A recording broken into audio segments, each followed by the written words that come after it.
Hello again, football fans. Welcome to Friday Night Varsity Preview. We are on to the Eastern Finals. Only 3 teams left. Plenty of football goodness coming up. We're going to cover all 3 games, so let's get started. In 1A, small 1A, Wallace Rose Hill stays at home, the 4 seed at 12-2. They'll be facing number 7, North Edgecombe, 9-4.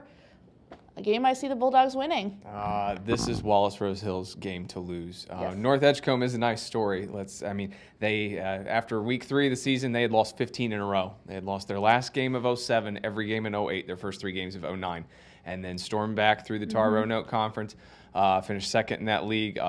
Last week, played at Jones County. 21-play drive to end the game last week for North Edgecombe. 21 plays. Took the last 8 minutes off the clock to beat Jones in a tie game.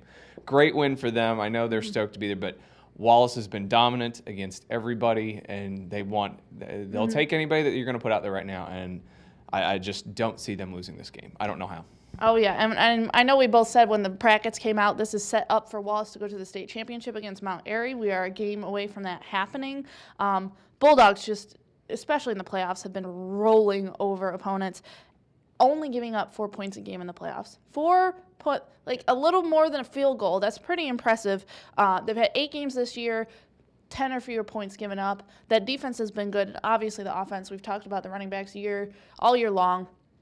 Just heard from Coach Cal Parker this week that the 3 running backs, Omar Carr, Bobby Crawford, and Devontae Herring, are now all over 1,000 yards. So that's definitely a running monster that North Edgecombe is going to have to contain, and I don't see it happening. They have found it. Whatever that it is, people talk about the it, they have it right now, and they have a lot of it. And we'll move over now to 2A with a considerably tougher game, one I might have to finally jump off the East Bladen bandwagon. I surely would like to see the Eagles win it, but definitely a tough game. Number 6 Tarboro coming to town. Tarboro 13-1, and definitely probably the hardest game East Bladen's had all year. Oh, without a doubt.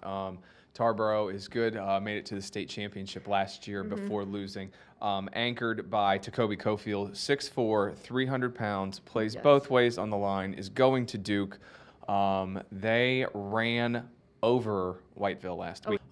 East Bladen will have its hands full and probably overflowing in this one. Yes.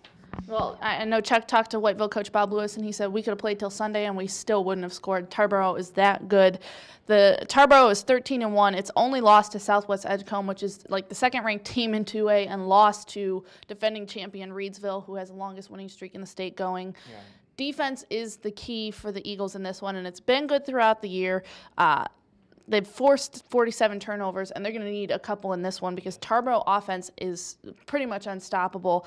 Only 3 times had they scored fewer than 30 points in a game. They're averaging 39.2 points per game, and they only give up about a touchdown with 4 shutouts. So this is by far the best team that they'll face. I think even if they make it to the state championship, it still might not be this tough.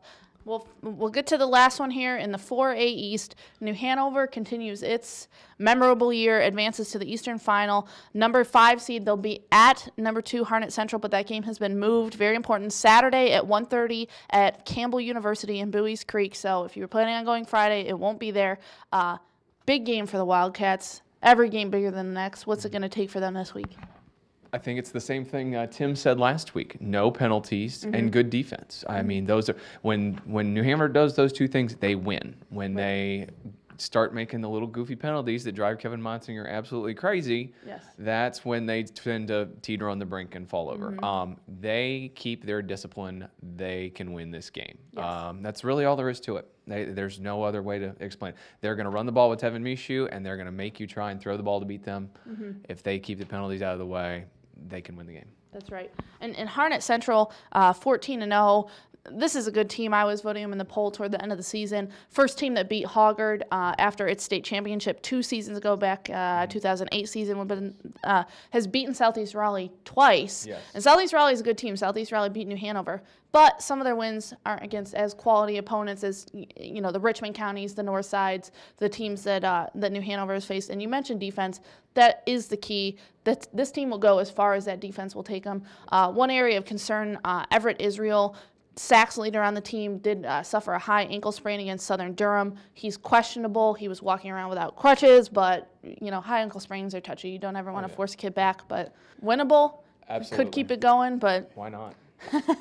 Why not? You're staying on the bandwagon, right? I am on the bandwagon. I think this is going to be a really close game. I Yeah. don't care what people say. If all those predictor sites and everything say they're going to get beat by 15, 17 points. I don't see it happening. Yeah. I just don't. Well, we will find out. One other game of note in the Big 1A, Southwest Onslow continues its run at home against number 2 Goldsboro. Should be a big game. Stallions looking to stay undefeated, and I can certainly see them winning that one. After seeing what Trask and Goldsboro did last week and seeing what Southwest Onslow did to Pender last week, I think you people up at Southwest Onslow better be making tickets for next Saturday at the state championship. That's right. Be sure to check back on Saturday morning. Aaron will have highlights from the 2 Friday night games, East Bladen and Wallace Rose Hill. I will be in Bowie's Creek on Saturday for the New Hanover game, so I will update the show on Saturday night with highlights from that one. So certainly plenty of coverage this weekend. Yes. But for this week, for Dan Spears and myself, Rachel George, this has been Friday Night Varsity Preview on StarNewsOnline.com.